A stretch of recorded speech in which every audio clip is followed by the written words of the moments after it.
Right now at 6, jurors are getting ready to enter their second full day of deliberations in the trial of State Trooper Brian North. We'll tell you what those jurors asked a judge just hours before they were sent home for the day. Community members continue to speak up in Hartford as the city and officials work with the NBC to work on solutions to persistent flooding problems.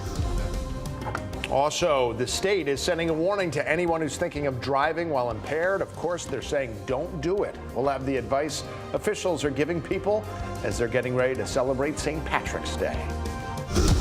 All local, all morning. This is Fox 61, Connecticut's news station. Good morning. Happy Friday. Thanks so much for starting yours off with us. I'm Erica Arias. And I'm Tim Lammers. Good morning. Yes, happy Friday. Let's get right over to meteorologist Matt Scott coming off weather-wise the pick of the week. So nice. T-shirt and shorts weather there, Matt. Yes. Well, you seem upset. I did yard What's work. wrong? No. It was fantastic. I did yard work. But I actually took advantage. You were outside. You know, it was like, going outside, and I got some work done, and it felt good. So even doing yard work was great.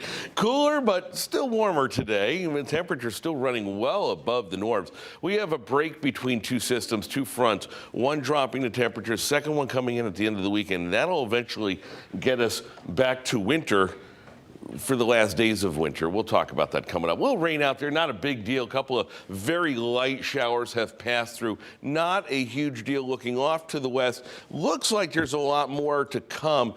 Most of this is really going to duck around us to the north and the south. A couple of very light showers in there, certainly possible, but I wouldn't worry about them. Look at this. 50 degrees at 6:01. Hartford, Meriden, New Haven, Danbury as well. Mild out there. Let me show you what's in store for the nothing.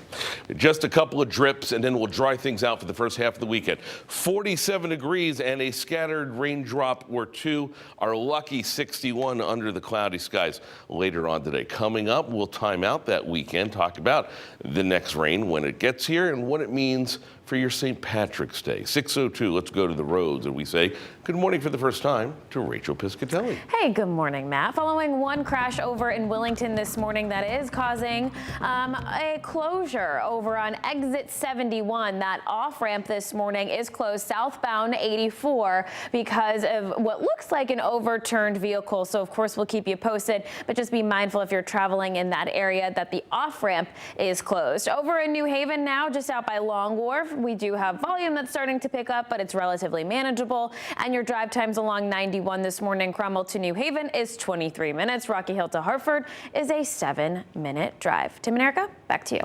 Rachel, thank you. Well, later this morning, a jury of 4 men and 2 women will begin their third day of deliberations in the trial of State Trooper Brian North. Those jurors have to decide if he's guilty of manslaughter for shooting and killing Mubarak Suleiman 4 years ago. Although keep in mind, they do have another option here of convicting North on a lesser misdemeanor charge. Now, yesterday was their first full day of deliberations. At one point, they handed the judge a note around 3 p.m. saying that their laptop had lost audio.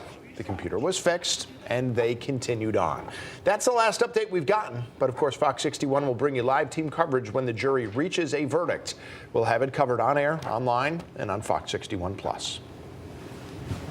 A judge says that Michelle Troconis must stay in Connecticut if she's able to post bond before her sentencing hearing in May. She appeared virtually for a hearing yesterday to ask to leave the state because she says she doesn't have a home here.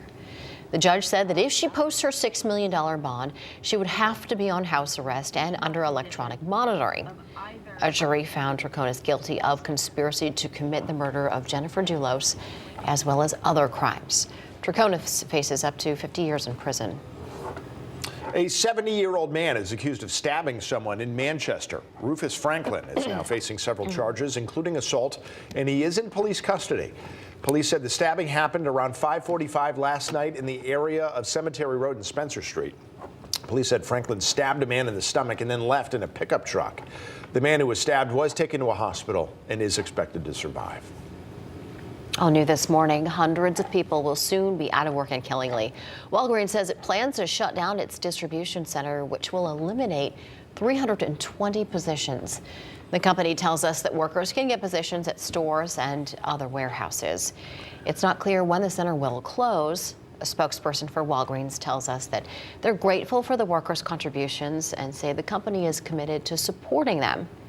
Walgreens is also closing a distribution center in Florida. We now know the names of the men who died when their canoe overturned in a lake in Bolton. Officials say the men were 52-year-old Keith Mosier and 28-year-old Marcus Sterling. Both were from Vernon. Their canoe overturned Wednesday afternoon in Lower Bolton Lake.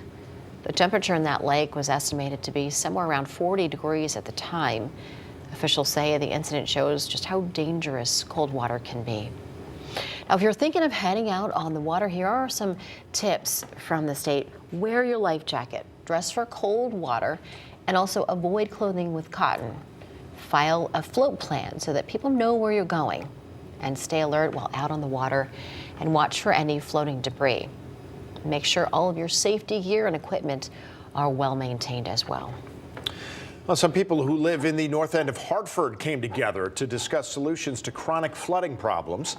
Many homes have been getting intermittently flooded for decades in that area. Some homeowners said it's not just water, but sometimes also sewage that backs up into their homes.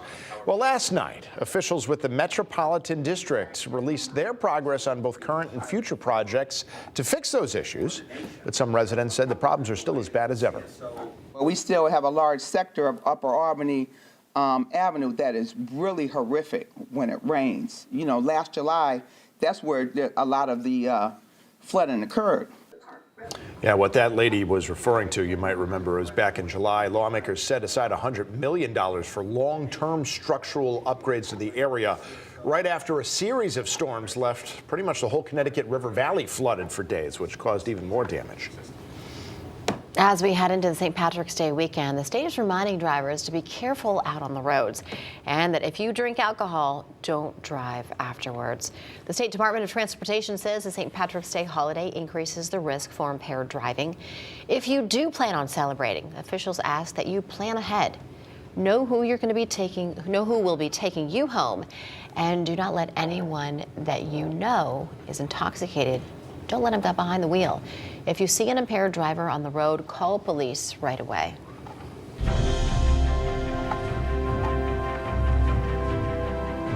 Lawmakers will be back at the Capitol discussing hundreds of bills awaiting action within their respective communities. Of course, we can't highlight each one, but I'm going to try to tell you about some of them being considered, including one that would restore funding to Shoreline East, that rail line, and get the funding back to pre-pandemic levels all the way through June of 2025. A public hearing on that measure is expected today. And also up for consideration is a bill to give funding for police officers to get advanced training for processing a crime scene. As of today, the measure is calling for $1 million to be set aside for the training. It would include forensic crime scene investigation and also collecting evidence from that scene. There is also a proposal to include Batterson Park and the Thames River Heritage Park in the Passports to Parks program. That's a program that gives free parking at those state parks to anyone who enters in a vehicle with a Connecticut registration. It's paid for by a fee that gets tacked onto the cost of those registrations, and the money also helps go towards maintaining and upgrading the parks. Lawmakers are also going to talk about a bill to empower the state DEP to take action to protect the public from dams that pose an imminent risk. The bill also says that dam operations shouldn't maintain one in a condition that might endanger life or property. Now, this comes amid recent issues with several dams here in Connecticut, including concerns that the aftermath of the recent partial collapse of the Basra Dam. State lawmakers are also considering a bill that would make healthcare workers safer, or at least aim to. It would require any providers contracted through the Department of Social Services to give training on workplace violence prevention. It would also fund escorts for visits to homes where the patients could pose a threat. Now, this is coming after a visiting nurse named Joyce Grayson was killed while on the job last year in Willimantic. Advocates argued that what happened to Grayson is part of a much larger problem. Tragedy strikes one of our own, it reverberates throughout our entire profession. Joyce Grayson was a home care nurse who was killed while providing home care services to her patient in a home. Although many of us did not know Joyce personally, we all know Joyce. She was a nurse. and nurses understand the fear and vulnerability that comes with being a nurse. The commissioner of the Department of Social Services testified against the bill yesterday, saying that the fiscal impact would just be too high for the department to support. And you can find our extensive coverage of the legislative session online and also on the Fox 61 News app. And again, these are still just proposals. There's still time to share your thoughts with your lawmakers. This morning, a classroom at the Hope Child Development Center in New Haven will reopen this morning. It's the last one to do so and will bring 16 more available slots for students. The Early Childhood Education Center currently serves about 60 kids. The governor's office says the opening of the last classroom will bring enrollment back to pre-pandemic levels at 76 students. Hundreds of volunteers with United Way of Greater New Haven will read to students all across the county today. 260 people will read to kids at Barack Obama University Magnet School. This is the group's biggest read across America yet, partnering with 13 schools all across New Haven all week and delivering more than 800 books to classroom libraries. Today is the last reading session, and it starts at 9 o'clock this morning.